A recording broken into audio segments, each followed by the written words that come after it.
Pour écouter cette session en français, veuillez cliquer en bas de votre écran sur l'onglet Interprétation et sélectionner le drapeau français. Hello, bonjour. Habari za leo. On behalf of ICLI Africa, the Africa Center for Cities, Our Future Cities, Surge Africa and the Red Cross Crescent Climate Center, We are delighted to welcome you to the Rise Africa 2023 Action Festival.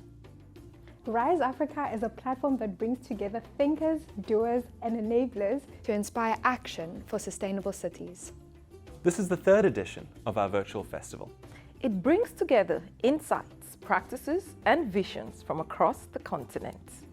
This year's theme is The Cities We Want. the cities we want. the cities we want. The cities we want. This mirrors the African Union 2063 Agenda vision, the Africa we want.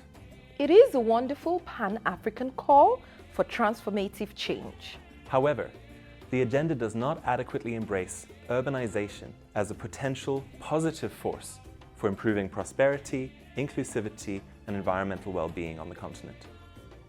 We need more emphasis on the role of cities and local action.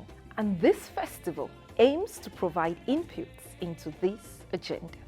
The cities we have are Expanding, incomplete, inventive, contested, facing impending crisis, yet brimming with potential. The cities we want are people-centered, Safe and healthy. beacons of culture, unflinchingly modern. And adapting to change and leading global innovation. We'll make these cities through Experimenting, learning collaborating, and amplifying the everyday actions of people who are shaping their cities. The festival invites you to embrace different ways of knowing, It invites you to forge new partnerships, Experiment with new concepts and ideas. to seek ways to bridge science, business, policy, and the arts. Together, let's enter this space in the spirit of poetic possibilities.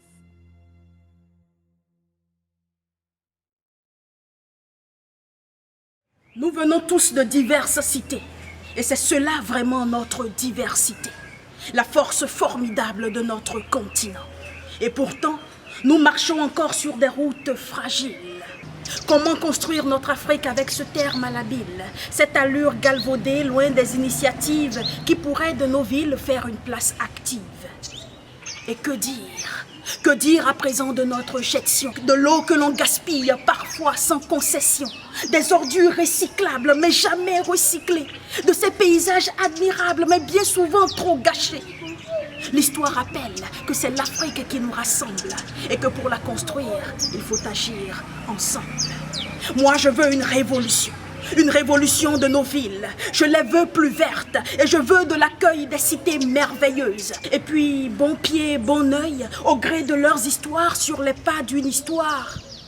Car nos villes, c'est l'aventure. Nos villes sont nos miroirs. Pour l'urbanisme intelligent, nos villes nous appellent et nous interpellent pour l'action maintenant. Et bonjour à tous. Good afternoon, everyone. My name is Hervé Lévy. I work at FAO in Rome. Gilles Martin and myself, we are going to be presenting a specific session on a tool that we have been using in Western Africa, which is what we call the Climathons. In 3 secondary cities of Western Africa, we've used it several times between January and the end of February 2023. So it's very recent. And we would like to share with you our excitement, because we've realized that our youth, our students were so innovative, and they've come up with incredibly sustainable solutions, especially in the light of the challenges that were posed to them and to their municipalities. Gilles, over to you for the presentation of the session and a quick introduction of the different speakers that we have around the table. Thank you, Hervé. I would like to thank all the attendees, and I would like to thank Rise Africa as well for giving us the opportunity to talk about our work. And thank you also for this short video that we saw in the introduction for Rise Africa 2023. And actually, I would like to start this discussion by talking about the content of this video. The slogan invites us to think, reflect about the cities that we want, the cities we want. And during this webinar, the hour and 45 minutes that we have ahead of us, we are going to look at this question. We're going to reflect on the cities that we want. And we're going to try and come up with a solution in order to answer that question. What are the cities that we want? How can we make sure that we can say, well, the city I want is this, and it's that, and this is how we get to there. And together we'll be thinking about the tools that we can use to better know our cities and to identify the different challenges they're confronted to in order to try and imagine a better future. This is what we have tried to do as part of these Climathons. But before we start, I would like to invite you, and you should already see it on the screen.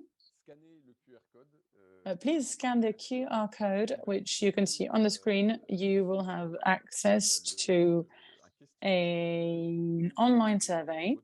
So you can use your phone, your smartphone, to scan this QR code. And you can answer different questions.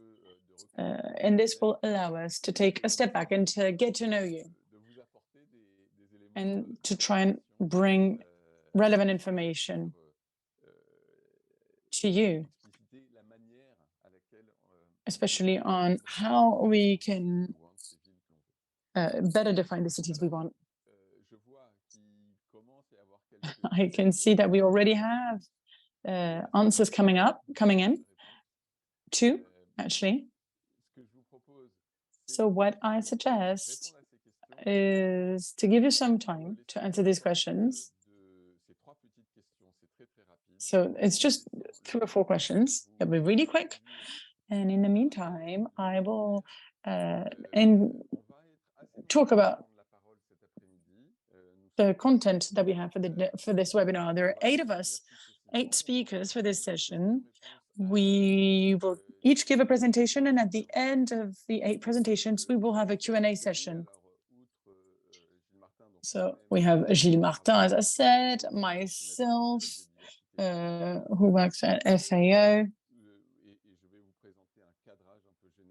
And I would like to actually tell you a little bit more about the challenges for green cities for the future, especially in the light of FAO's work. And then we will have Zabeo, if he has time to join us.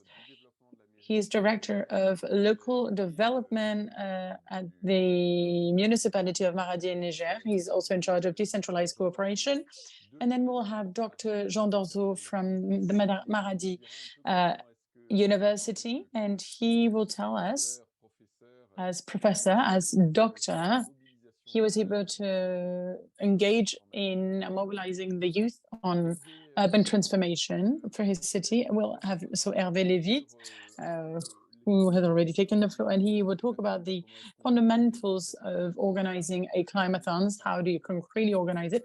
And that will lead us to Amélie Parenteau, a colleague from Quebec. She will take the floor. She will talk about the different drills, exercises that were organized to put into place the Climathon. And then Police Renier, who's an intern at FAO, she's been there for a few months now, and she'll tell us how organizing a Climathon can be fun, can create interactions, and a great experience based on her experience, because she also partook in these Climathons. We will also have Professor Ayandouf, Professor Diegandouf, with his student Aissatou, and we'll talk about the Climathon and what it looked like in Catherine, what was the dynamic with the municipality, the curriculum, and how a Climathon can be used in universities' curriculums and can be a really interesting tool. And finally, you will have Abdoulaye Gir from INAFA in Bobo Dioulasso. He will be taking the floor with one of his students, Moussa, and he'll talk about how the youth is engaged in the creation of solutions and how these solutions tackle challenges that his cities and their city is confronted with, and how this Climathon can also somewhat encourage young people to engage in urban entrepreneurship. So this is the agenda for the day, and then we will conclude with a Q&A session together. Now, I'm going to backtrack a little bit, going back to the questionnaire, the survey. So let's take a look at your answers. We have 7 answers. Do you all see them? Can you all see them on screen? You should. Can you see the screen? Hervé, please let me know if you can see the graphs and the answers on the screen. Yes, okay, great. Have you ever been mobilized by your municipality to discuss the future of the city? 5 out of 7 said yes, 2 said no. So it's really quite interesting. And hopefully we'll have some time to talk about it in depth. But there are clearly cities that engage the social and economic players in the reflection of the city. Do you know what a Climathon is? Almost half. And have you ever taken part in a Climathon? 3 said yes and 4 said no. We really hope that through this webinar, we will, well, first give you relevant information, how you can organize a Climathon, and maybe give you and make you want to partake in a Climathon, and maybe why not organize one. Now, going back to the webinar, here is what I suggest. As I was saying, I would like to give you a presentation of FAO's commitment towards municipalities. FAO is the UN's Organization for Agriculture and Food, working more specifically with ministries of agriculture, with farmers. So why would FAO look into municipalities and cities, may you wonder? Well, I will take a few different ways to answer you, but one of the main elements that you need to have in mind, and I don't know if you've ever attended other Rise Africa webinars, you're probably familiar with it, but you need to understand that our world is changing, and so is our urban demography. And our urban demography is changing with a major momentum.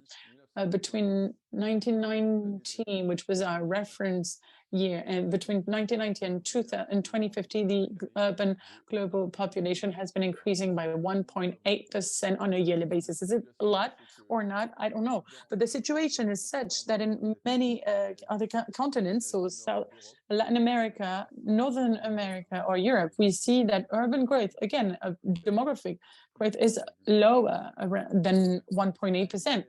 Annual growth, for instance, in Europe, over the same period, 1990, which is our reference year, to 2050, will only be 0.3%, 0.3%. So it's almost stagnating. So we see that the growth is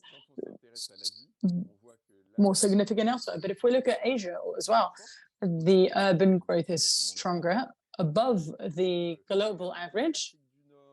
And in Northern Africa and Oceania and Australia, it's more significant. And again, these are not absolute figures because we're looking at a period between 1990 and 2050. But the reality of Africa, what is it? Because we're talking about as part of this Rise Africa Festival, and the urban demographic growth of Africa is exponential. We see that the growth curve from 1990 to 2050 is much more significant than other continents. What does that mean? Let me give you an example. I'd like to talk about Maradi, but we'll talk about Catherine and Bobo Dioulasso as well. But Maradi in 1985 is a city in Niger with 86,000 inhabitants. And you see in red here, I don't know if you can see it, but this These are the borders of Maradi. In blue, you have the airport, and you see small satellite villages in the north and the south of Maradi. So you have the Vulbi, a river that runs by Maradi. 35 years later, in 2022, Maradi has clearly extended from 1985. We see that the airport is now almost part of the city.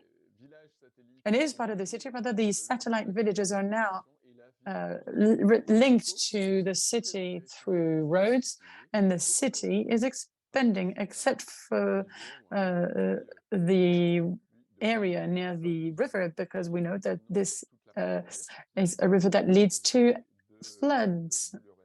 And that is why you have hardly any urban infrastructure in the green area here.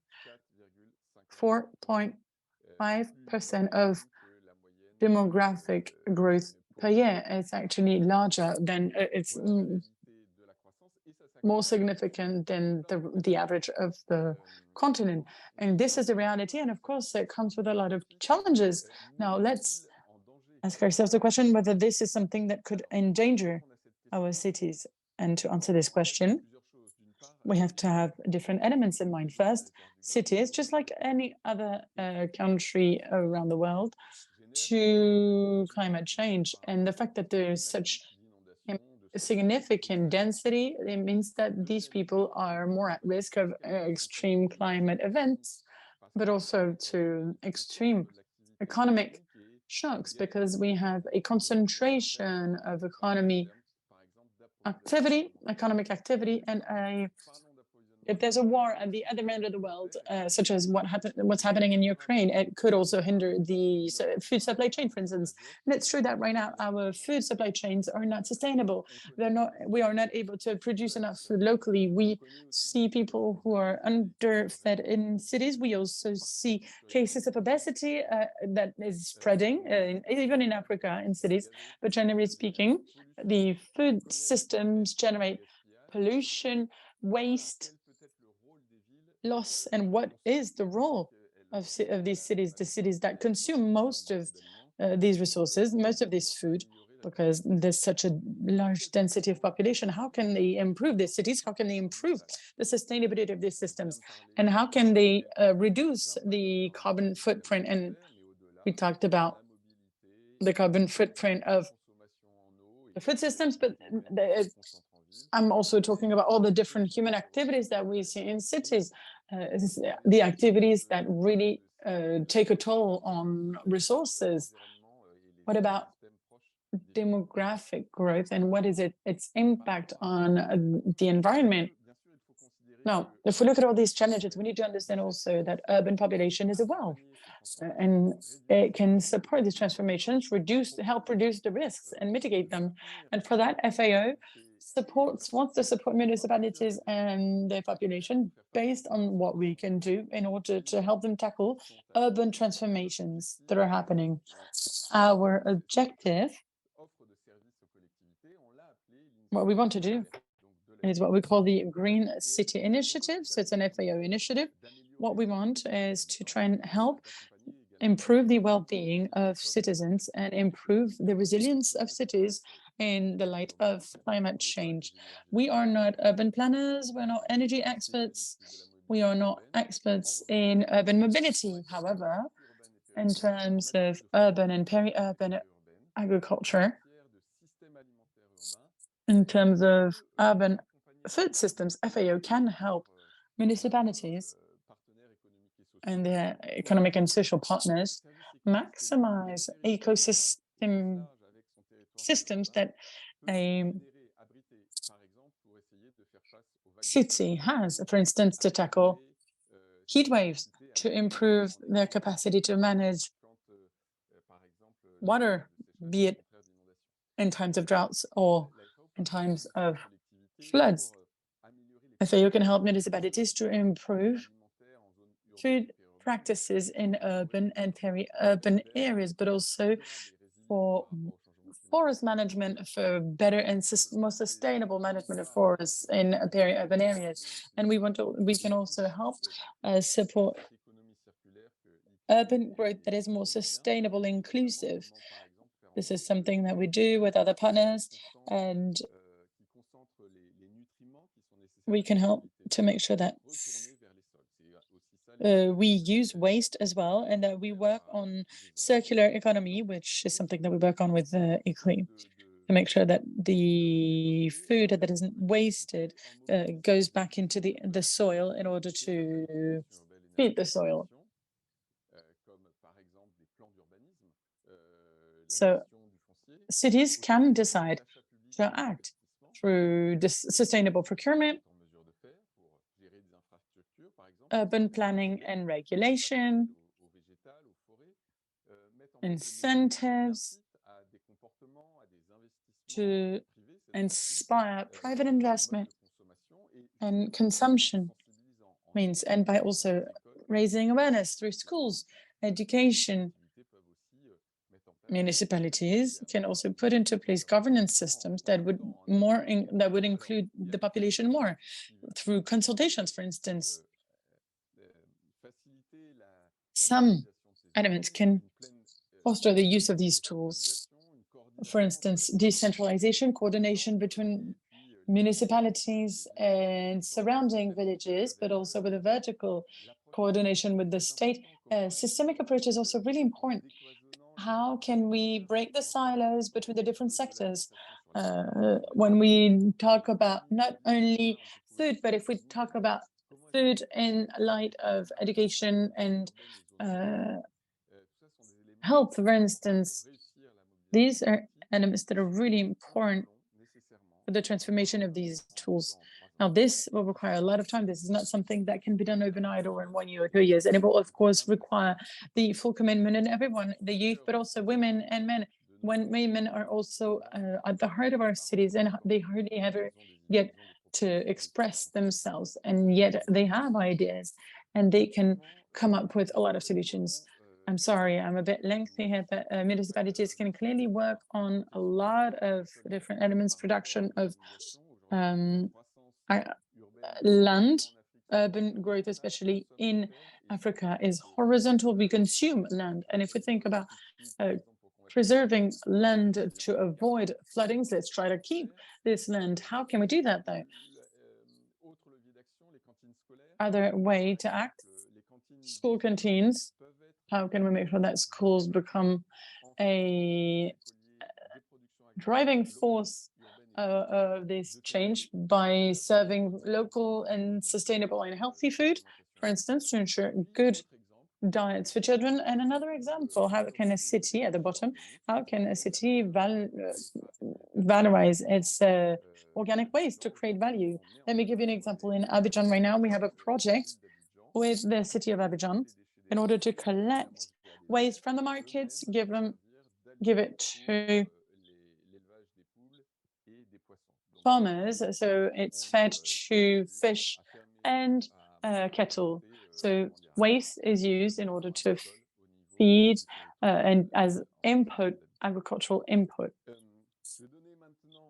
I'd like now to give you another example. And we're going to actually then give the floor to the 3 cities that we worked with to organize a Climathon: Catherine in Senegal, Maradi in Niger, and Bobo Dioulasso in Burkina Faso. And as part of the preparation of a project which is called Green Cities for the Restoration of Ecosystems in the Great Green Wall. And this is a project that aims at what is this Great Green Wall? I don't know if you're familiar with what it is. It's this large space that has been mobilizing a lot of countries from Senegal to Djibouti on the eastern part of the continent, so the Sahel region in the south of the Sahara Desert. It's the interface between the Sahara Desert and more humid areas, and the Sahel region is very fragile. The rainfalls tend to change based on climate change.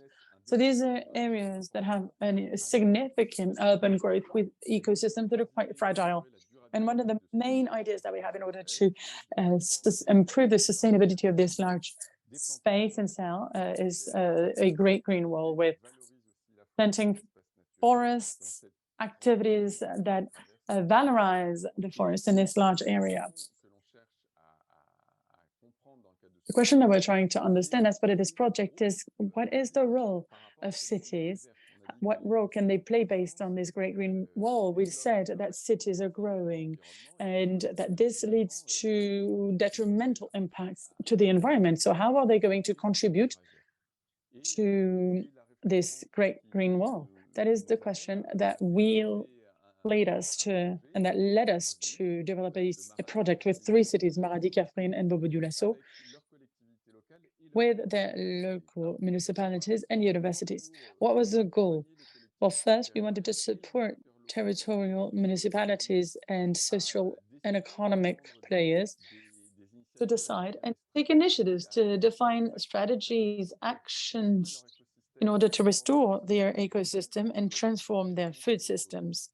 So to tackle the weaknesses that I was mentioning earlier, and that's for the institutional side of things, but to give you concrete examples by mobilizing public resources and public budget. And it was also about supporting young people who have ideas, what we call agro-entrepreneurs, people who have ideas of innovative services that they can deliver to support ecosystems and sustainable food systems. So we offer them what we call a lab where they can mature their idea, where they can confront their ideas to other ideas. We call them learning labs. And then this third axis, looking at the different services, solutions brought forward by these agripreneurs. Well, we develop green infrastructures outside of the cities to protect not only the Great Wall from city extensions, but also the city from extreme climate events that will continue to arise. And this will be conducted and organized by the city, the university, the local community, and the youth that have ideas, now be they students or not, but they will be helped. They are helped to organize and to create their own company, for instance. Right now, the phase, I'm sorry, this is a very long introduction, but right now the phase is the preliminary phase to the project right now. And we wanted to organize an action that would involve not only the local players, but also institutions, with a dialogue between universities and the municipalities to also mobilize the youth to try to think ideas outside of the box, as we say in English. To think differently, but how could we incentivize the youth to think about different actions? That is what we are going to talk about today. How? In the coming minutes or the coming hour that we'll spend together. I'm sorry, it was a bit long, but I will stop sharing my screen. And I would like now to give the floor. Apologies, I'm trying to look for how to stop sharing my screen. And without further ado, I'll take the floor just because Zaberou is not able to take the floor.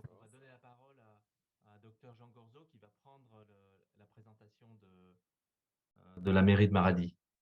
We've got a presentation with the mayor of Maradi. Am I still the one sharing my screen, or has it been given back? No, you're still sharing your screen. I'm sorry, I'm just encountering a couple of technical issues. I am just trying to stop the screen sharing, says the speaker. Alors, si quelqu'un peut me prendre l'écran de force. If anyone wants to come to my aid, that would be okay. I think, here we go. Wonderful. On to the next speaker. Merci. Merci Gilles. Thank you very much, Gilles. Thank you very much. And now, without further ado, we are going to look at some of the challenges faced in the Sahel region. And we will be talking about the city rather, of Maradi in Niger. And we will be giving the floor to Dr. Jean Gozo, who is a professor at the university in Maradi. Thank you very much. Thank you to each and every one of you. I am going to try and share my screen now, says the speaker. Voilà. Alors, est-ce que vous voyez le partage? Are you able to see my screen? Yes, we are. Voilà. Bon, je mets le diaporama. Voilà. Maintenant, vous voyez le diaporama. So here you should be able to see the slide. Maradi, what can I tell you about Maradi? This is a city in which we have had a lot of climate issues. Maradi is in Niger, which is amongst one of the biggest hit countries when it comes to climate change. As you can see, it is in the center, or the southern center of the country by the Nigerian border. Maradi is equidistant between the eastern and western borders of Niger.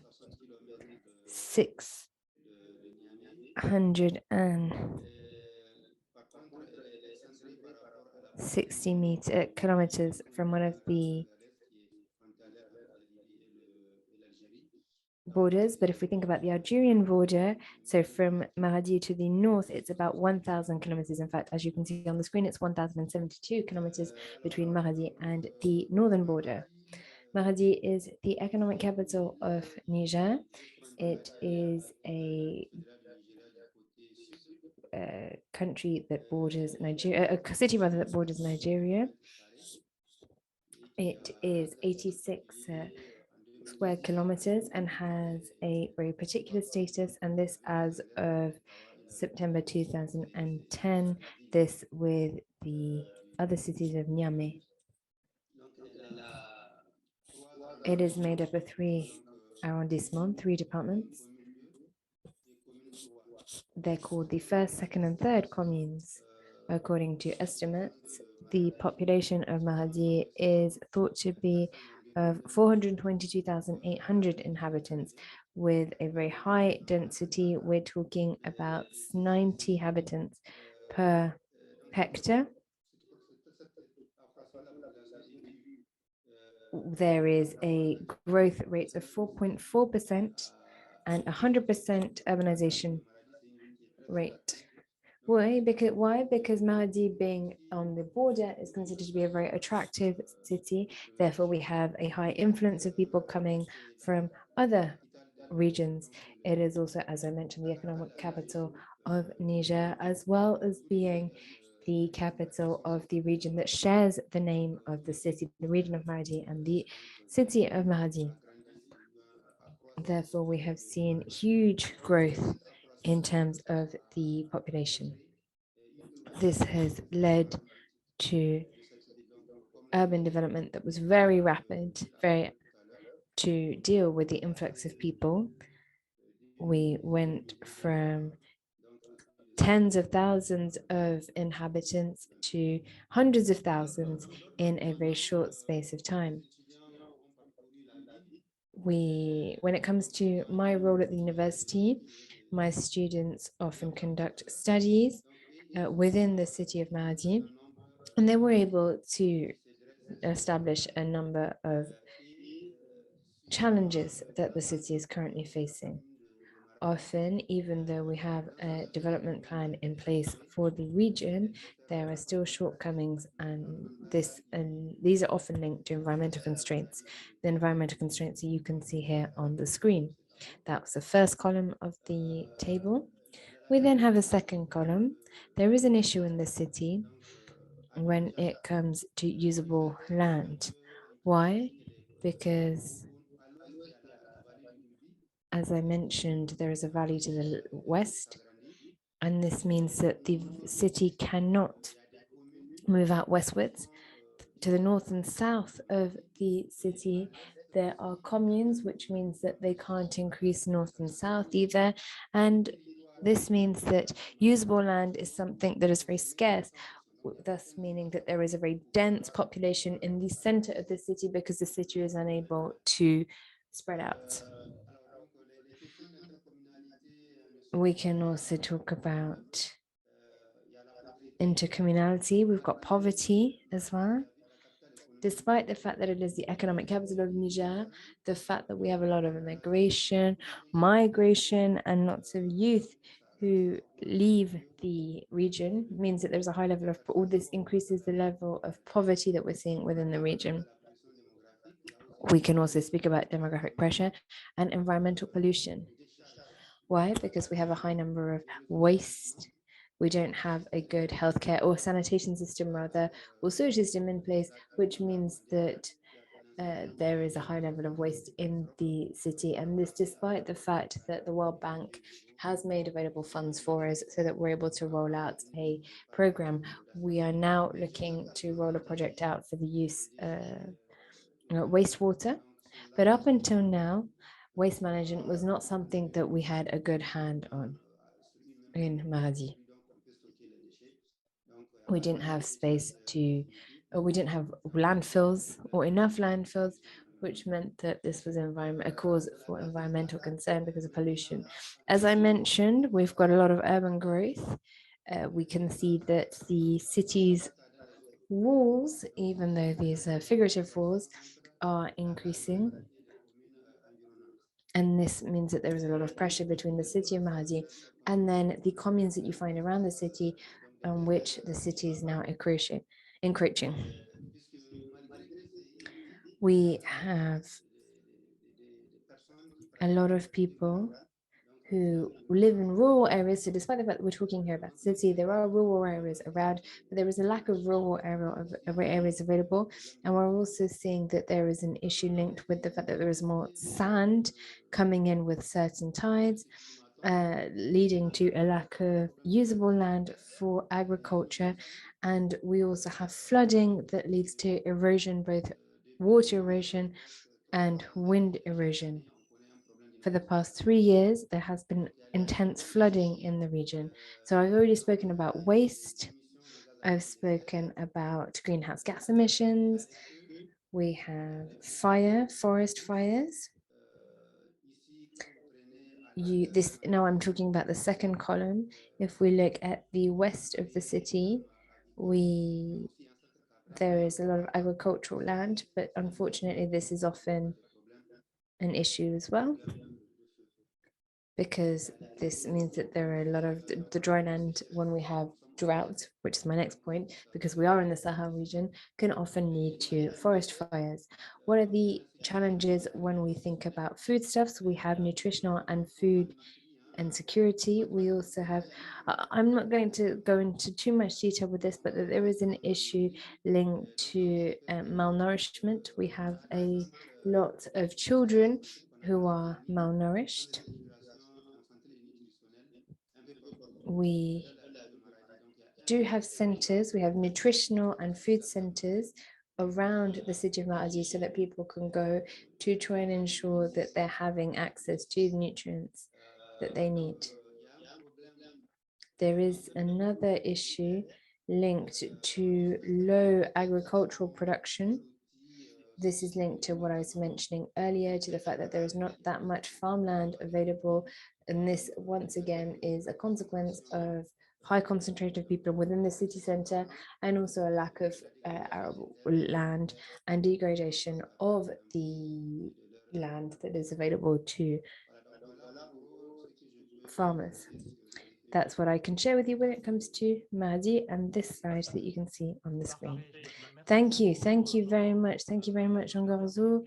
I can also jump in here and say that our colleague Zaberou has been able to connect to Zoom, and he is the Director of Local Development and Decentralized Cooperation for the city of Maradi in Niger. I think it's very important for us to look at the academic side of things But we also want to look at the heart of the matter, which is really the local community, the local municipality.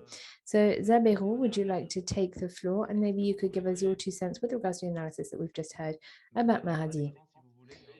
Even if you, yes, thank you very much. Thank you very much, Hervé. Thank you very much. I was having an issue with my connection, but I am with you now. With regards to the city of Maradi, you have just heard a little bit from my colleague, and you have been able to identify and become familiar with the different challenges and constraints that we're facing within the city, not only the city, but also the region. This from a climate rather, environmental and food security point of view. For us, as a local authority of the commune of Maradi, we have been able to establish different work streams, 2 documents, in fact, and we were able to list all of the different constraints, but also the assets that we have in the city of Maradi, so that we're able to overcome the different challenges, both climate, environmental, and then also food security that we face. These are highlighted rather on the screen. This was a guideline to urban development, and we also have a framework document that has been rolled out so that we're able to try and understand or map out the different constraints, but also decide what we need to put into place in order to compare data over the next 25 years for Maradi. If we think about the current challenges that I've mentioned, we not only have the geographical challenges, but I don't think I need to dwell on this too much because my colleague has already mentioned this. And I would like to take the opportunity to commend the collaboration that we have with the university for the whole of the situation that we have. However, flooding was mentioned. Flooding is of paramount importance for us. The city of Maradi, over the course of the past few years, has been a victim of flooding, and this in turn meant that 150 households were displaced. However, the city is now looking at how we're going to be able to use the space for other activities.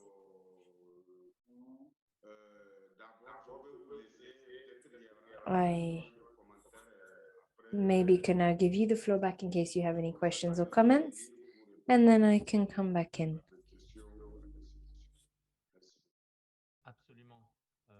Yes, thank you very much. Thank you very much, Zabiru. You can see the motivation of the city looking to find solutions to all of its problems.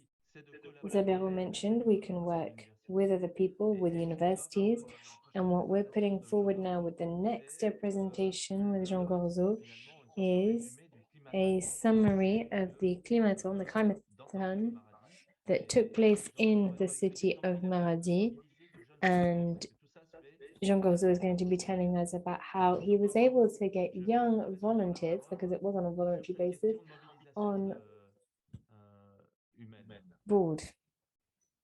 You have the floor. Thank you very much. Just share my screen once again.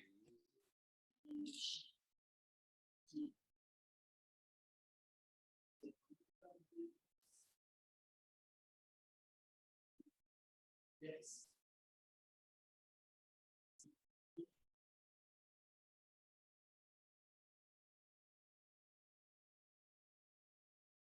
Là.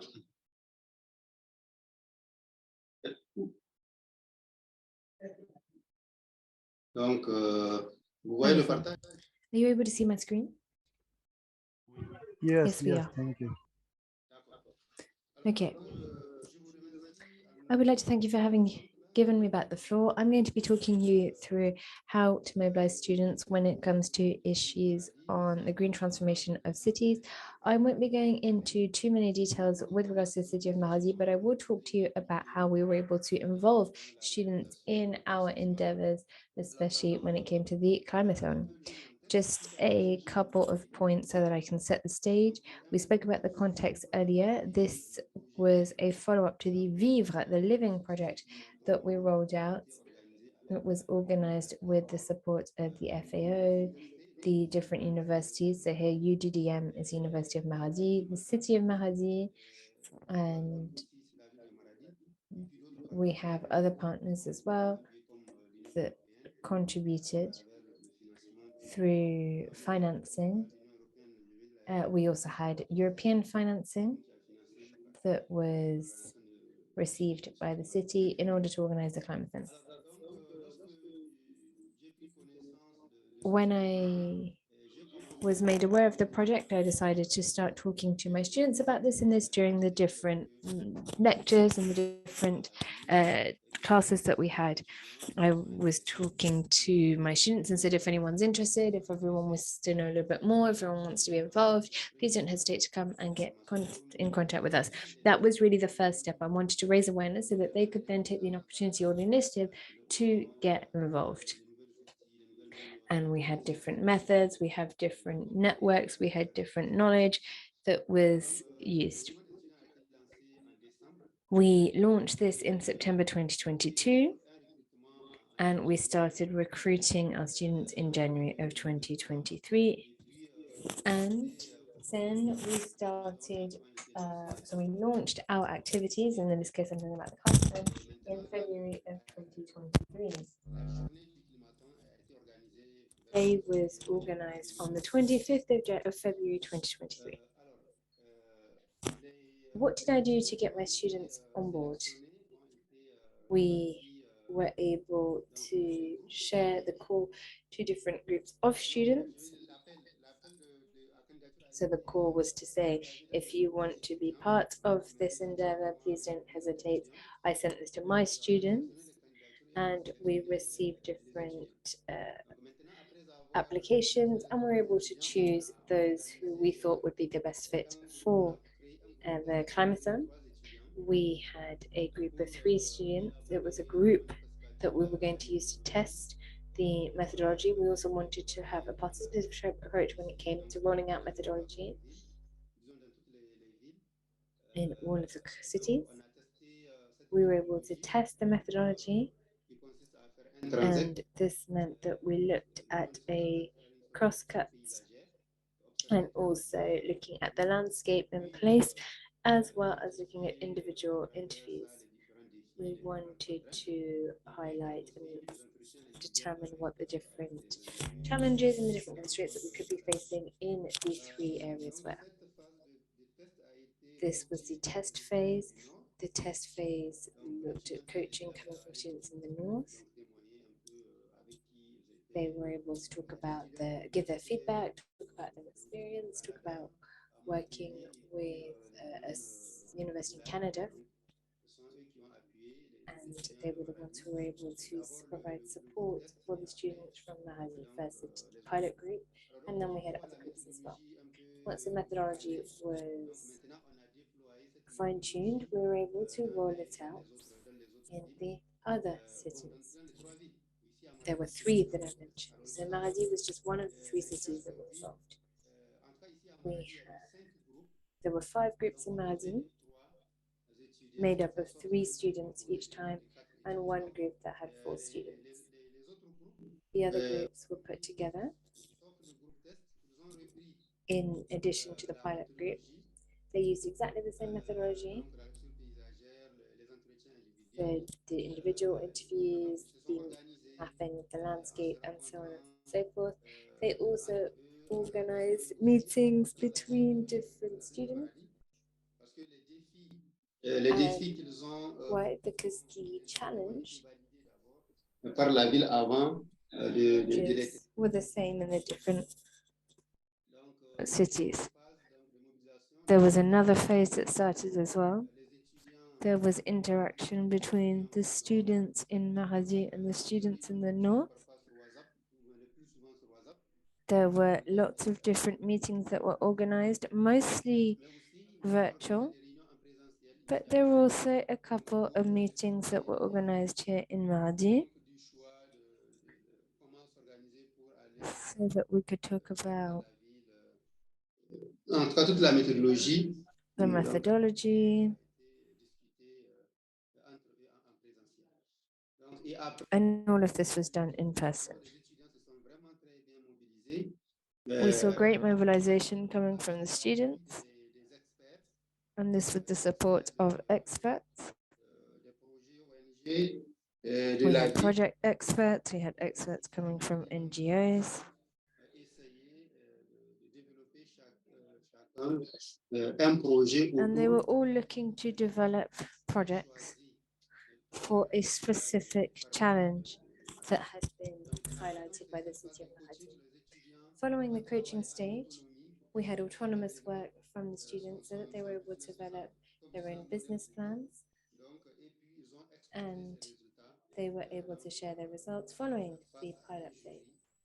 There was a jury that then chose the best proposal that was put forward for rollout because they felt that was the best that responded to the challenges faced with the city of Maradi. It was the one linked to flooding. This is the winning team. You've got Farida, who is also with us. She will be taking the floor. These are the two that were part of the winning team. So that's how we were able to mobilize our students. They were very happy.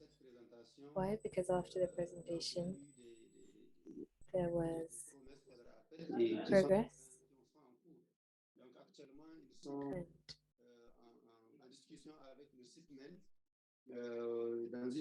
And currently, they are in the incubation phase of their project, and they will be able to benefit from financing as well,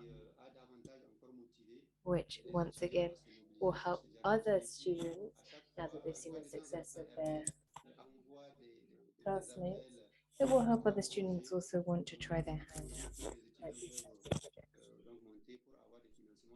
so that they can also access financing for their own projects. Thank you very much for listening. Thank you very much. Thank you very much, Jean Gorzo. Maybe we can give the floor to Farida. Maybe she can also talk us through her experience.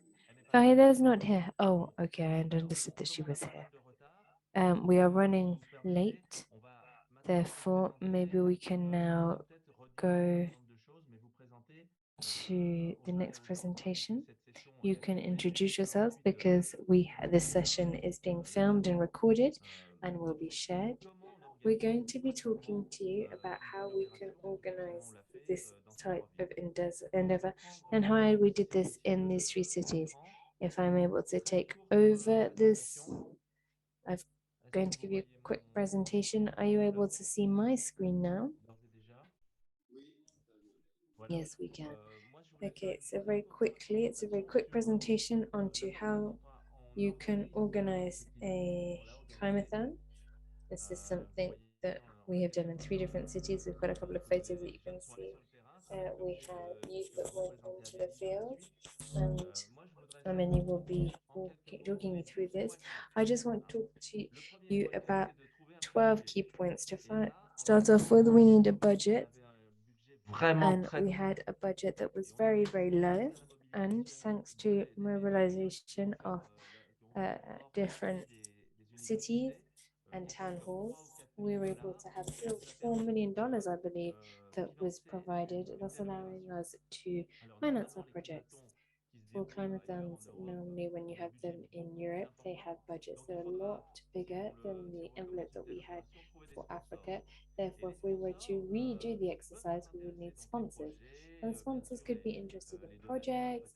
We could be talking about funders, maybe even private society.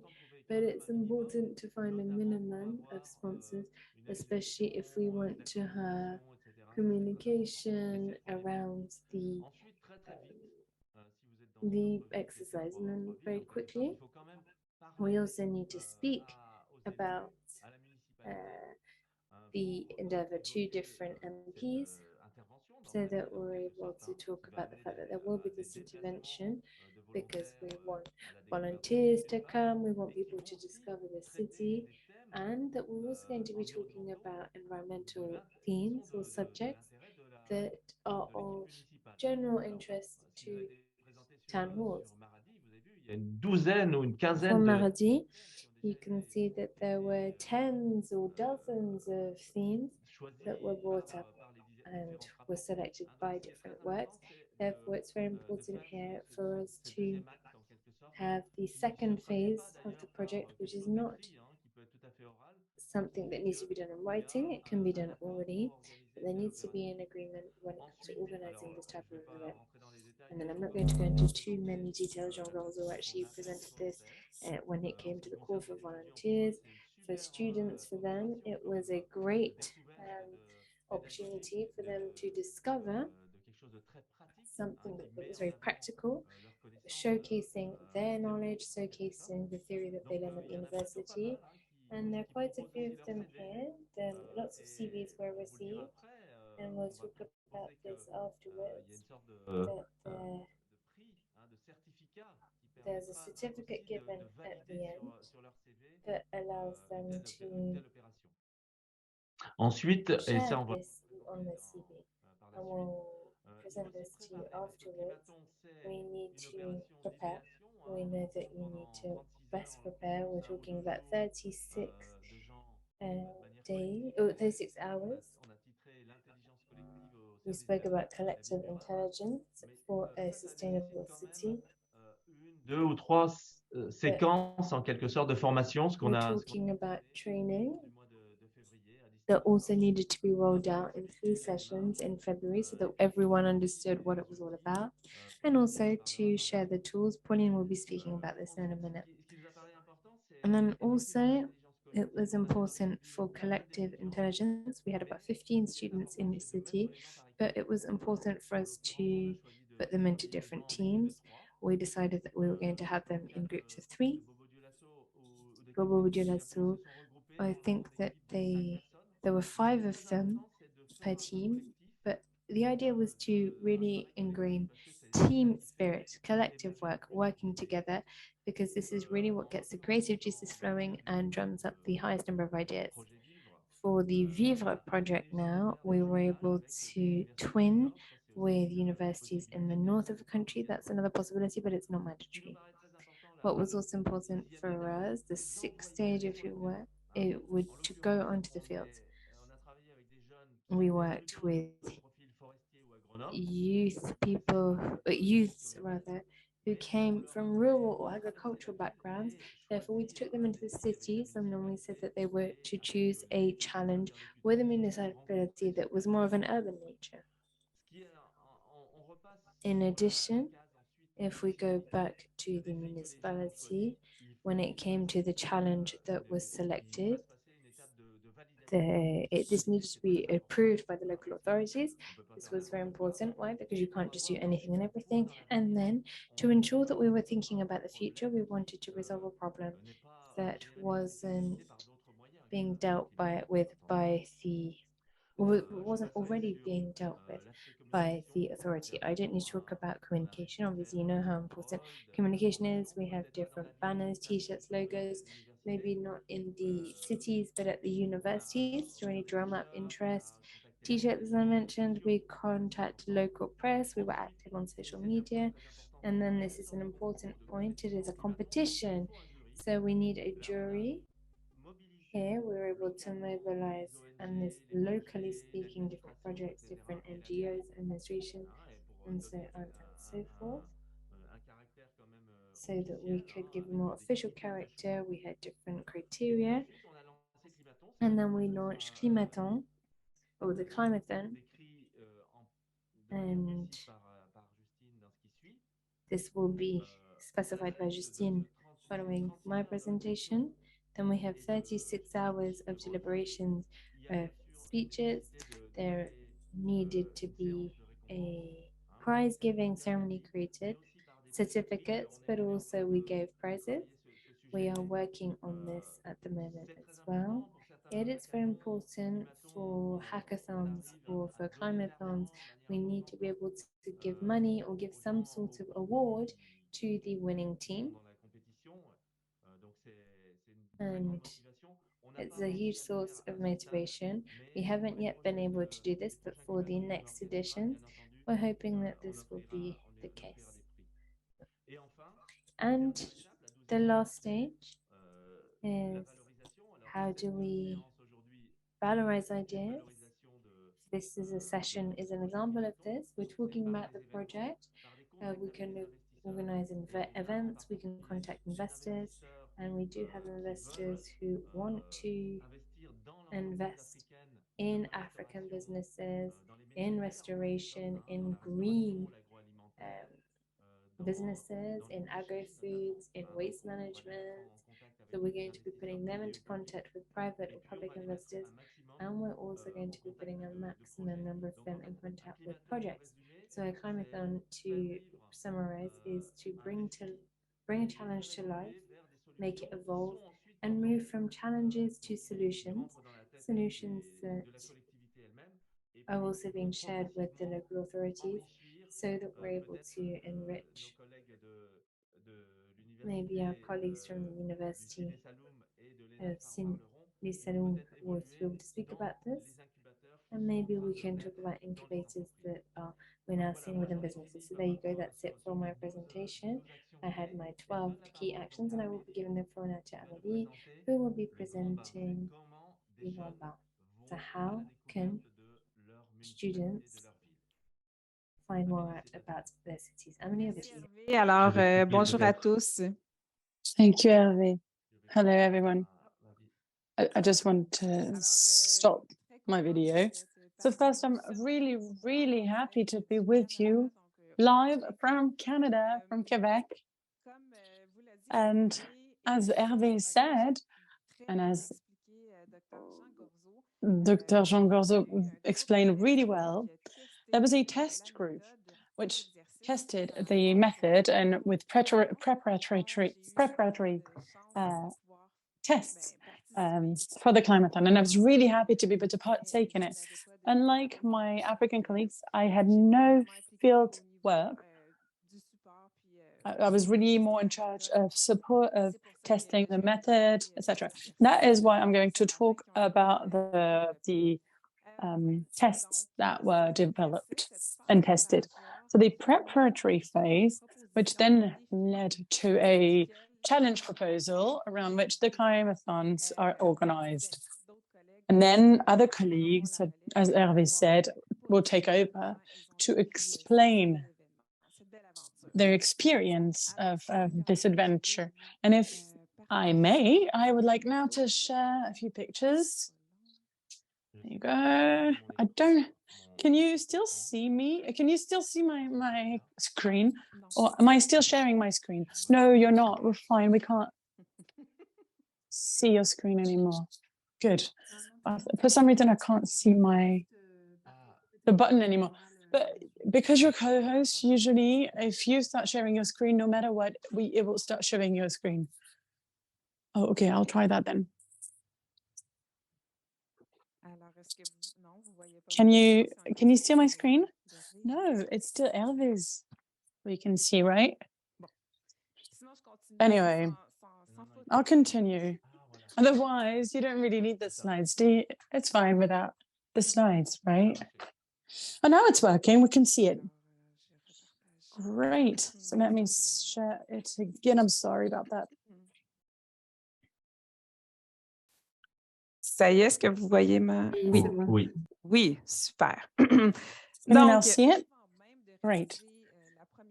So before the very first preparatory step for the Climathon, the groups really took the time to get to know one another. We talked about the South and North University twinning, and everyone was just really curious to get to know one another.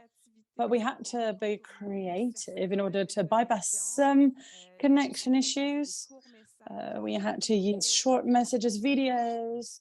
We shared pictures with an app WhatsApp, and it was very, very useful in our case. And once everyone got to know one another, we had students who really wanted to start diving deep into the adventure at first. Now, the first activity, and Dr. Jean Gausson already mentioned it, but I'll just tell you about what it looked like from the inside, from the groups themselves. So they did a transect. What is it? They basically traveled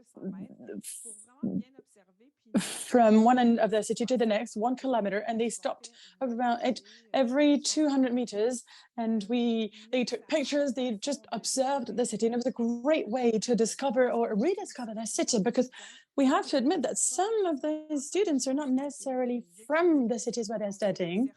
So this was great. It really generated a lot of information on urban space.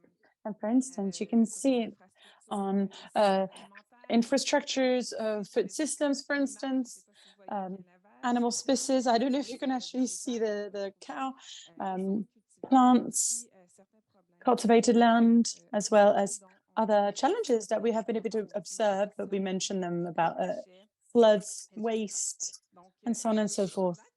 And with this walk, which took about 3 hours, more or less, we were able to at least get a glimpse of the different weaknesses of the city with regards to climate change, but also with regards to biodiversity and food systems. Now, the second step, we want to know the vision of the inhabitants of the city. We want to know what they think. So with each student had to conduct interviews with 3 people. So it could be shop owners, colleagues, you name it. The idea was just to have a good sample of people. So it's an exchange, discussion with questions. We talk about the vision, people's vision, what could be improved, not only to improve the city's resilience, but also for the quality of life of the inhabitants. And it was really interesting. We even have people who took pictures, who printed them. It can be really useful and really inspired people as part of the Climathon, just so that people could remember what we're looking solutions for and who is the target. Finally, the stakeholder map. So we created a table following a brainstorm of 1 hour. It's a team brainstorm. It doesn't have to be exhaustive, but what we're looking for, what we're trying to do here, is to see who could help. What are the resources that already exist to potentially really concretely think about the implementation of solutions? And then we can, the other way around, look for players that would be harder to convince. And from that on, you can have ideas to overcome them. So, but the idea, we didn't want a scientific approach. We wanted a simple approach that was warm and easy to own for the youth. And that was a great way of tapping into the inspiration of the youth for people's vision on something that the students would want to work on. Hervé, I know that we mentioned it. This is one of our inspirations. We created actually 3 tailor-made workshops. And Pauline will tell you a little bit more about the tools, but just to tell you that we really had, so we tried to work on the challenges, but also on the solutions to improve the resilience of the city. And then, thanks to this exploration exercise, we could tell that the students were ready for the last step, which was really a prerequisite for the Climathons. And I was really impressed because these students had the opportunity to take the floor in front of local authorities, which is a lot. And they expressed what the issues they were, according to them, and what were the priorities. And that is where the transect, the map can really be used as a tool to support the arguments of the youth. So following the suggestions of the different teams, as we said earlier, the municipality then chooses one challenge that is the main axis for work during the Climathon, which is the climax of the approach. I'll show you pictures as well, and then I'll give the floor to my colleague, Pauline, so she can tell us a little bit more about it. Pauline, over to you. Thank you. I don't know if you can hear me. My name is Pauline. I'm a student in engineering. I'm going to try and share my screen. I'm going to try and explain exactly what happened during the Climathon. Feel free to tell me if you can see my screen. Okay, great. Yes, we can. Brilliant. Well then, what? I did not attend this Climathon physically, but similarly to Amélie, I helped build the approach. So I'm going to give you a theoretical presentation of what was organized for the Climathon. So first, with Amélie, we reflected ahead of all of this.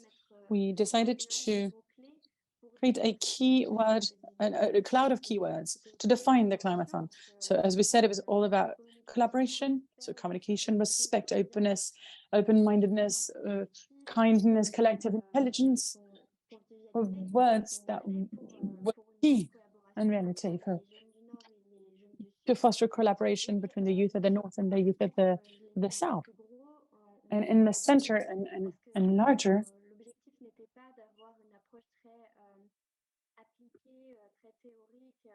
we wanted to avoid having a very detailed scientific approach. We wanted to have a design process where everyone could have a say. And that is why several exercises were put into place during these Climathons. Wait a second, Pauline, we can't see your slides. Unfortunately, we can only see the first slide that you have. Weird.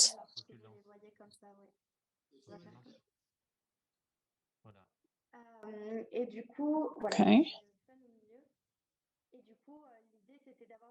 So again, what we wanted was to have exercises that would really foster people's imagination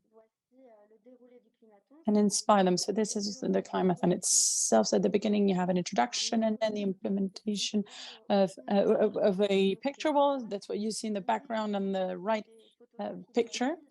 What we wanted was to print pictures of the city in order to have a good idea of what the city looks like, and especially to have visual stimulation in order to, well, again, foster imagination. Then there was the presentation of the objectives to think about ideas of solutions to tackle challenges, solutions that are structured and that take into account the city and its inhabitants, and being able to present it to a jury with a final speech.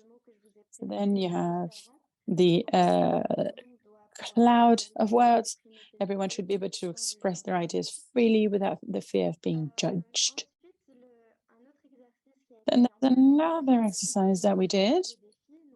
It's the tree of challenges. A challenge was chosen per city, such as limiting the impact of floods in the cities. Each participant could use a post-it note to come up to bring solutions forward. And then we wanted to use these post-it notes and we put them on a tree. So the closer you are to the trunk, the more the priority, the more it's a priority, and the more you're towards the leaves, the less of a priority it is rather. So this was just to show you how this challenge was inspiring. So this is still, again, a teamwork. So we're really trying to brainstorm with everyone's ideas.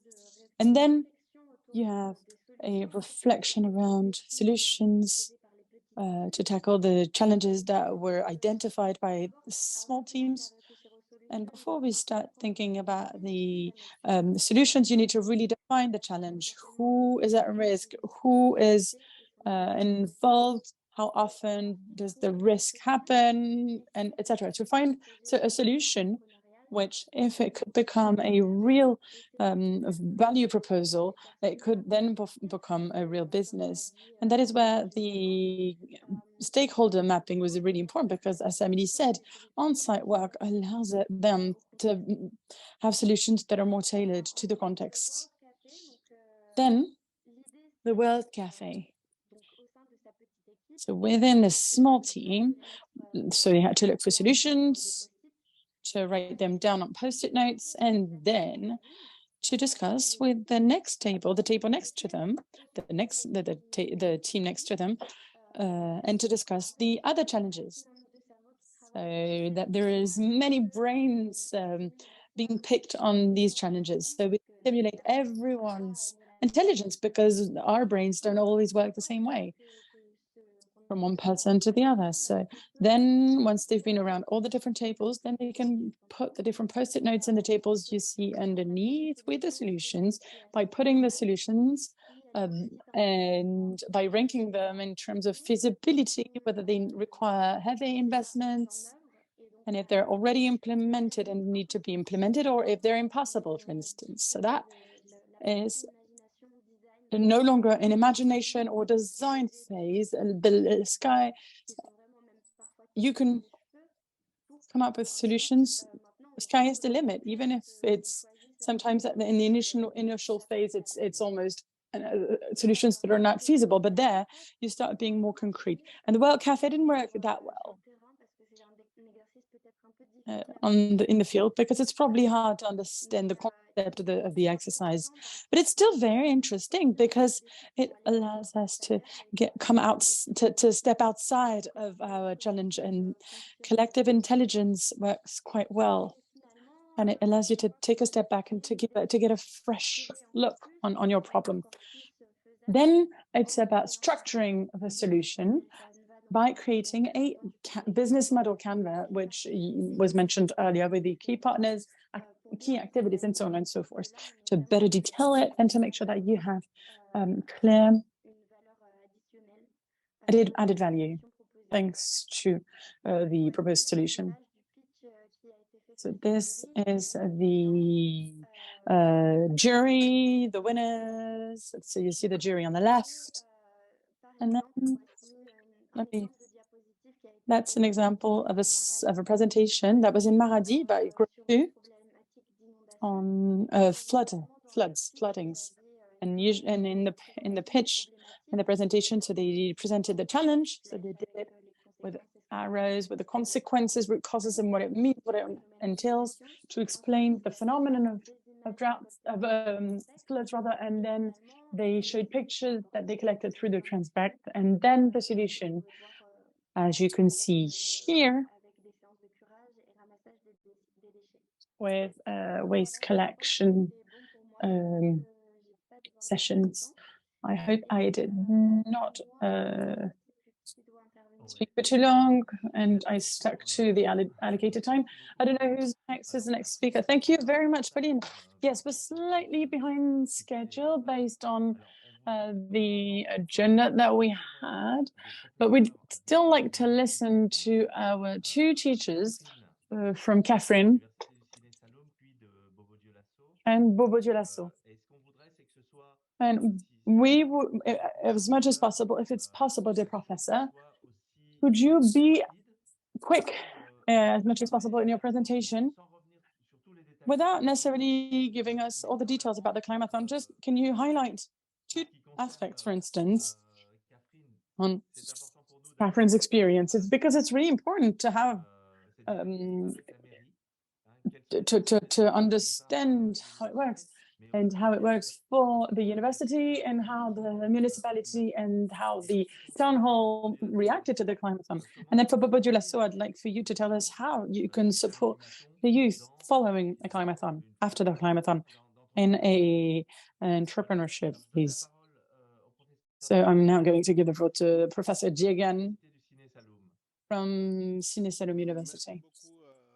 Thank you so much, Hervé. I'm going to try and share my screen. I'll be as fast as I can. Unfortunately, I can't seem to find the screen sharing option.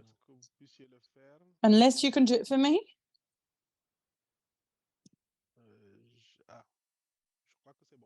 Oh, I think it's fine now. I think I managed. I think I did it. Very quickly. I'm sorry, I'm trying.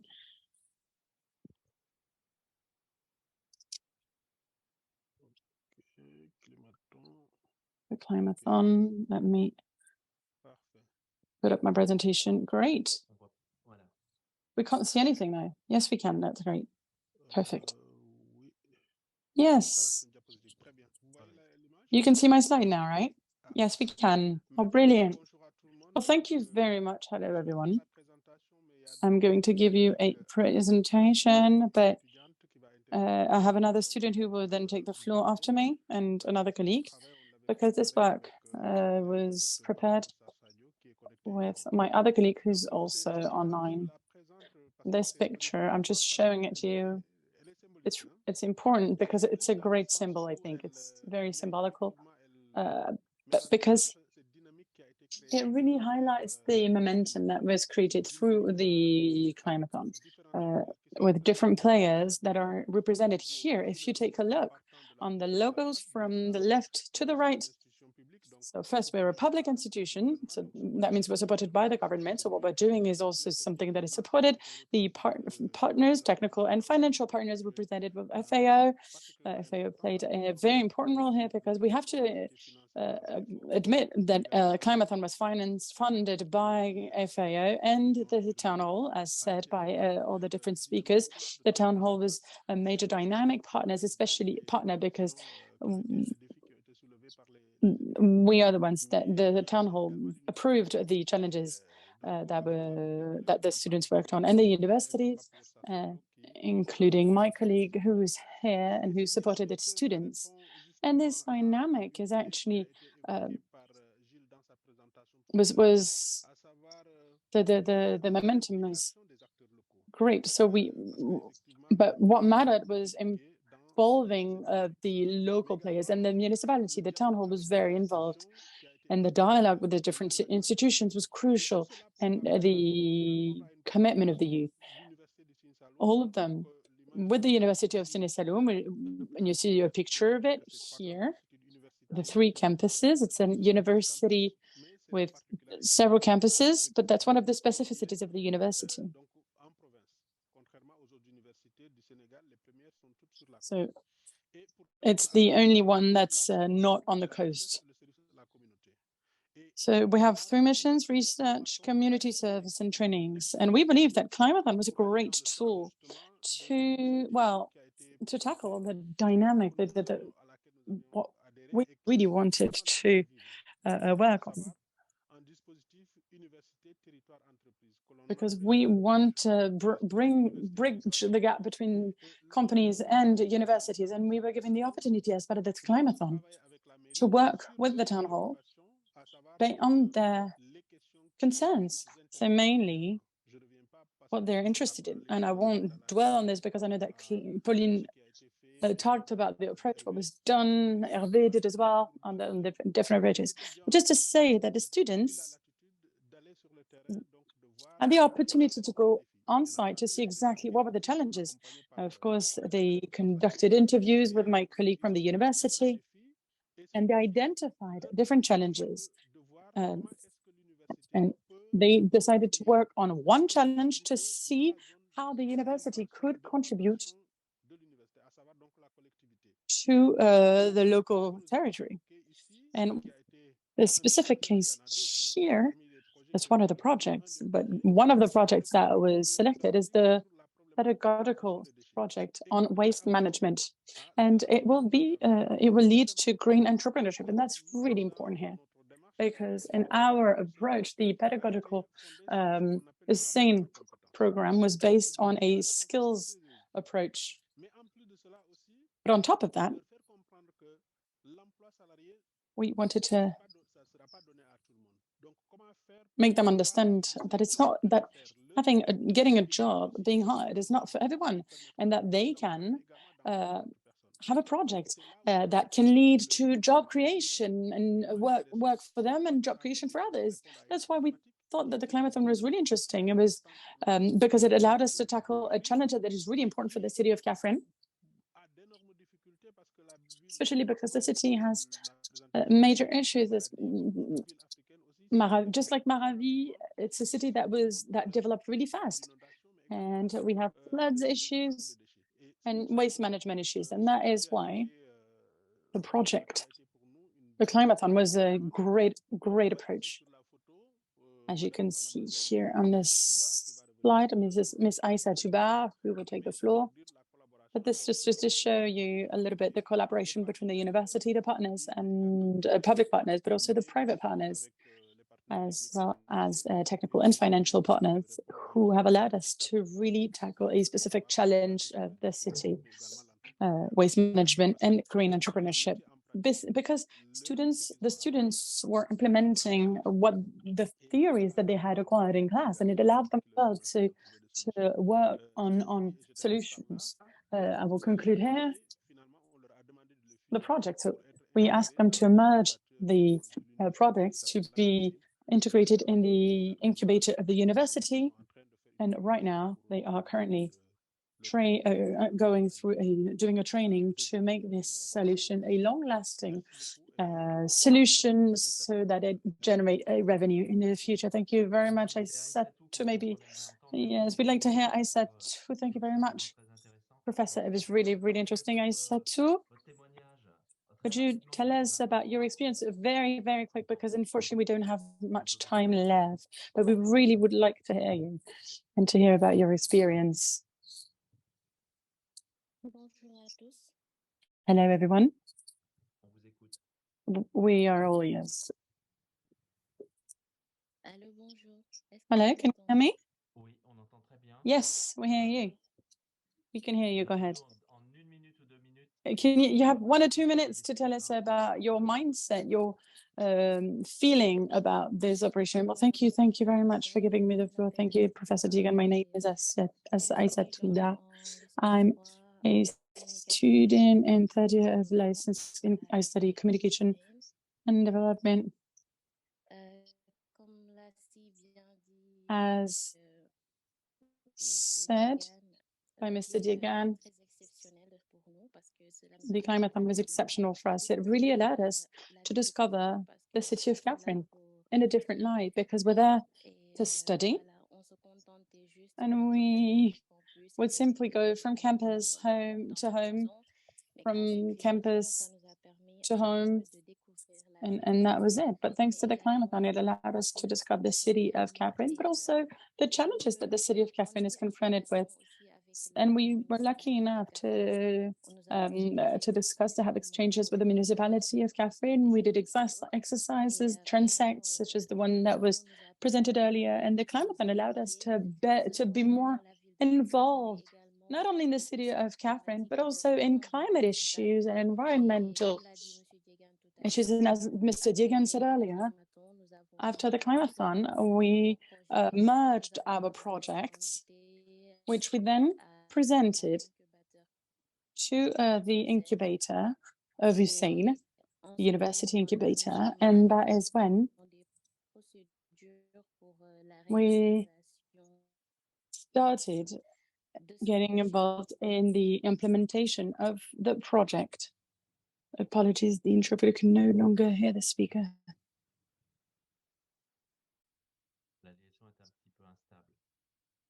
I think her connection was poor.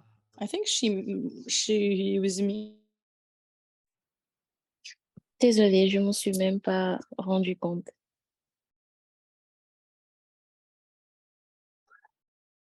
Très bien. En tout cas, merci de ce témoignage.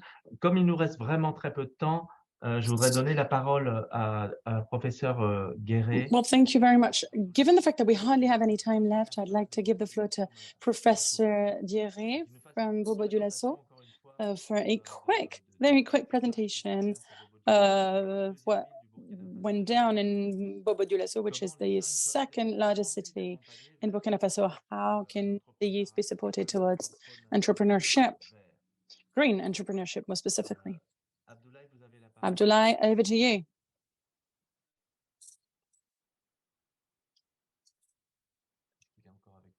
Je suis là. Oui, très bien. Voilà. Bon, on va essayer de. Yes, I'm here. Great. So I will try to be fast in my presentation because I think we don't have much time left. Yes, absolutely. You're right. Just very briefly. Seulement que, bon, moi, c'est Abdoulaye Guiré, je suis enseignant au niveau de. My name is Abdoulaye Guiré. I am a teacher at the agricultural school in Bobo Dioulasso in the Obasso region. And so we train to farming activities, different profiles. And here you have a table of the different profiles that we have and that we teach. For other people, if you want to understand what AMAFA does, we have different activities. As for the Climathon, per se, as part of the Green City project, when we were solicited for the Climathon, we really wanted to involve partner universities around the city of Bobo Dioulasso or within the city of Bobo Dioulasso. So we wanted to get different profiles involved in different skills, different sets of knowledge. So there were 5 groups that were solicited from different universities with different profiles. For all 5 groups, we have different profiles, as I said. Engineers, people who studied forest management, breeding. We had students, again, with different profiles, technicians, and so on and so forth. What we wanted was to have a very holistic approach of the management of the city, and including Bobo Dioulasso. So this is a very diverse group. The idea was to be able to challenge the different solutions of the different groups so that everyone could understand what the city was like and the city that we want, as said in the presentation. The different approach was that we also decided that we wanted to work with the city of Bobo Dioulasso. We decided to look at different challenges, and the one that was chosen was linked to waste management. We chose this in a participative manner rather with Bobo Dioulasso. And we looked through all of the different challenges that have been put forward by the students. Autour également de ces questions-là. Et donc, la formulation, en tout cas, arrêtée et par l'ENAFA de Matruco et par la ville de Bobo Dioulasso. We wanted to work in close collaboration with everyone involved in order to pick the right challenge. When it comes to the interest, as I mentioned, this was something that was put forward by the students, but we also wanted to ensure that we were on the right track with regards to the types of challenges that we were choosing. We wanted them to make sense for the municipality as well. We thought that this challenge in particular brought together something that was important for everyone involved. When it comes to the approach now, we had very diverse approaches. This with regards to the different solutions that were put forward for the problematic. The first group had an approach looking to transform plastic waste into construction material, and this is very high quality. This to the benefit of the populations. Here you can see a city that is very pretty on the screen. The idea is for you to look at the cobblestones and the stones that have been used to pave the pavement have been made from plastic waste. And this also allows us to make the city look nicer, and also using this to improve roads and also pathways. Comme la ville de Bobo-Dioulasso, beaucoup d'autres villes du Burkina également sont. There are lots of different cities in Burkina Faso that have a lot of construction work going on, and this material is something that can be used and has been used for buildings. This was the approach that was taken off by the group. You've also got this other group as well that looked at transforming urban waste into compost, and this to be sold. And the image on the screen shows this. It shows all of the different types of waste that we have, and this can be then transformed into compost. We unfortunately can't take too much time here to look at all of the different proposals that were put forward. In the city development plan, there are green spaces that have been put forward, and marshland is something that is very abundant in Burkina Faso. Therefore, why not use waste in order to create compost? We also have a third group. They had another approach. They are still looking at plastic waste, but they said that they could have a waste treatment center using waste. And this is a holistic approach when we talk about how to use waste better. Here you can see that it is an approach that is cultural, artisanal. Why? Because the plastic waste is transformed into thread, and thread is used here to weave bags. All plastic is made into other materials that can then be made into objects that can be sold. This is another approach that can be used for plastic waste. We come to the fourth group now. The fourth group is received special mention from the jury, even though they didn't win the prize or the award. This group looked at making green charcoal. This was completely different from the first three groups because here we're looking at organic waste that was used to produce charcoal. Also resolving an issue that we often see in the Sahel region, using wood as for heating. En tout cas, technologie, la with this technology,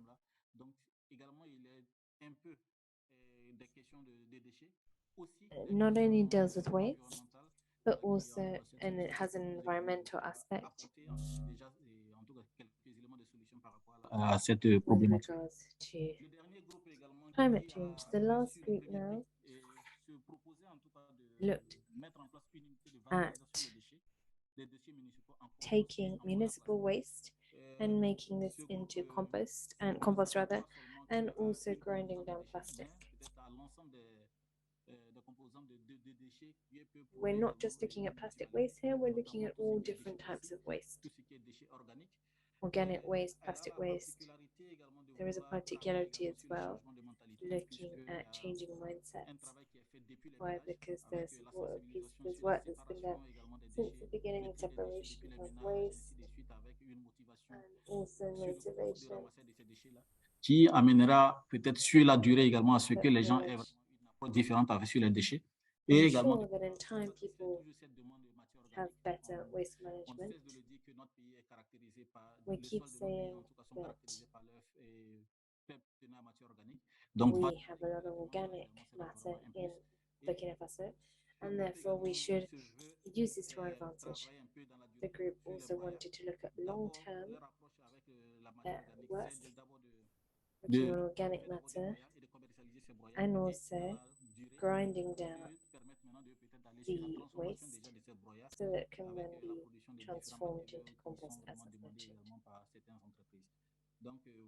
So here you go, just a snapshot of the different approaches that were undertaken by the groups in order to respond to the theme that was put forward by the Climathons. You can see that they're real entrepreneurs here, given the different discussions. La question a été vraiment mise sur la nécessité d'aller sur quelque chose de vraiment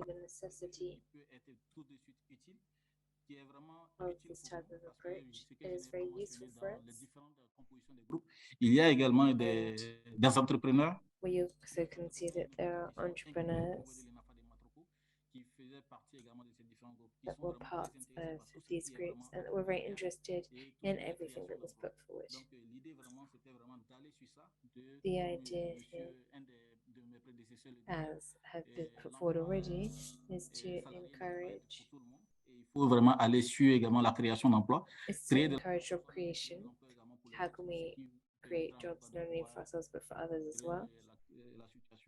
Et pour nous ici également, c'était vraiment que les gens, à travers les sorties, c'est que les gens aient also want to ensure that there is a different relationship with waste. Waste doesn't mean that a waste product doesn't mean that we can't use it anymore. We're talking about raw materials here that could be created for resources and also allows us to create jobs. To conclude, we were very satisfied. We were very satisfied with the results that we obtained. Why? Because we think that the approach was very complete and coherent, and most of the projects that were developed really were favorable, and I can see that even the town hall was impressed with the types of projects that were put forward. We can use this as a gateway into accessing more financing. We think that it was very well thought out. Something else that's important here, you've got feasibility, the feasibility of the different proposals put forward by the students. Most of the proposals were feasible straight away. We think that the raw material and the basics of the different proposals were very solid, and it was just about fine-tuning some of the details. There's also the real possibility for financing. This once again is of paramount importance, is one of the conclusions that we had. The projects do exist, they are there, but we need to ensure that we have the right sources. We want to ensure that we have the right funders that can help with this. Mais s'il y a des partenaires qui sont là et if there are partners that want to look at creating businesses, we think that this will probably motivate other partners, and why not other climathons that could take place. I think that this would then in turn attract more sponsors. The other conclusion that we can take away from this is that the time that was given to the work, we think there wasn't that much time that was given to it, but we think that if we're looking at a couple of days now, if we were to give them a couple of days, this would allow them more time to look at their ideas. We also think it would be important to adapt the approaches to the incubator phases, going above and beyond just climate change. It would also be a good idea to adapt this to other types of sectors, for example, agriculture, with other types of themes, so that people are able to look at different business models. And I think that what we have been able to experience with the Climathon is something that could also be very enriching for looking at other solutions. Juste une petite présentation de notre incubateur. We've just got a quick introduction or quick overview of this, but I know that time is of the essence, so maybe I will stop here. Thank you very much. Thank you very much, Musa. You have 1 minute, and we will be sharing the presentations afterwards. Thank you very much, Abdullah. Musa, you have a minute. There you go. Merci, Hervé. Thank you very much. Thank you very much, Hervé. My name is Musa Victor Mbanga. I am a student, and I was involved in the hackathon. I just want to thank you for the platform that you're giving us so that we're able to share our experience with regards to the Climathon that that was organized in February of last year. As the professor just mentioned, during the Climathon, the 5 teams were able to meet the challenge linked to waste management. This is considered to be a major issue, major challenge. This is a challenge that was a huge cause of concern for the municipality. Therefore, the students et proposer donc des put solutions forward different solutions in order to overcome this challenge. à travers Our group worked valorisation on how to valorize plastic waste coming from the municipality et en broyage plastique. Et and nous how avons to grind this down and grind plastic waste down so that it can be used as compost. We won the Climathon. Notre projet donc visait donc à résoudre Our project deux problématiques, à savoir dealing with two major issues.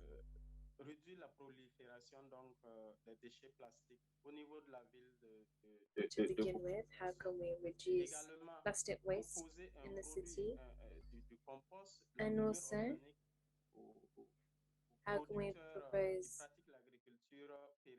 compost to those working in the agricultural industry? And this was important for the city of Boulodilasso. Donc, notre solution donc visait donc The à solution here, ces deux éléments. or the solution that we put forward, looked at overcoming this challenge. Concretely speaking, we were looking at collecting waste, household waste from households, and creating biodegradable waste. Donc, We're separating this into biodegradable and non-biodegradable waste. That was our first phase. de les transformer donc en compost d'une part et d'autre part de transformer We would transform some of it into compost, and we would then grind down the plastic waste. This was the program, the project we put forward.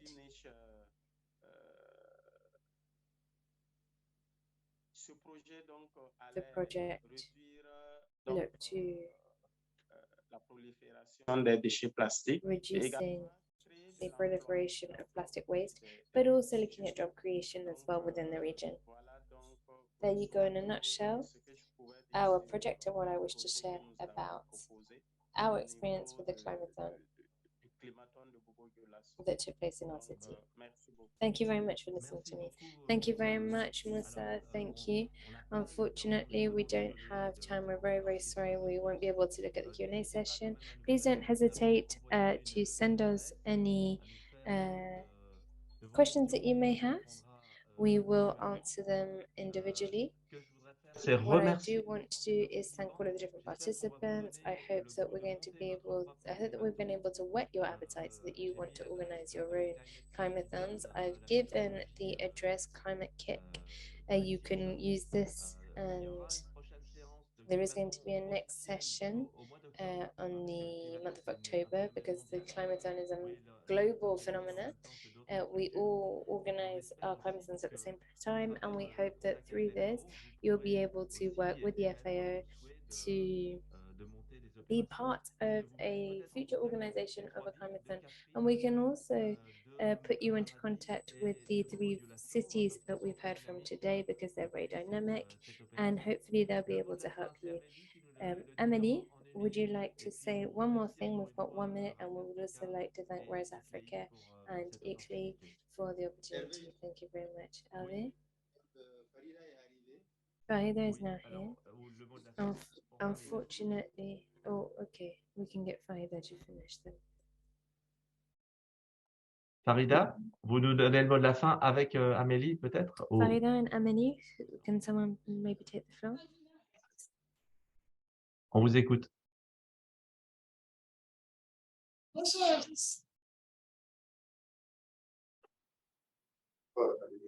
Bonsoir à tous. Bonsoir. Good evening, everyone.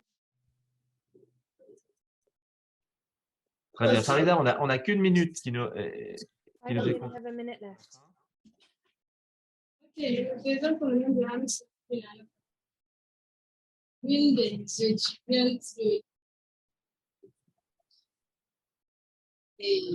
le mot que j'ai à passer, c'est que je suis. Mais on n'entend pas malheureusement. On n'arrive pas à distinguer vos.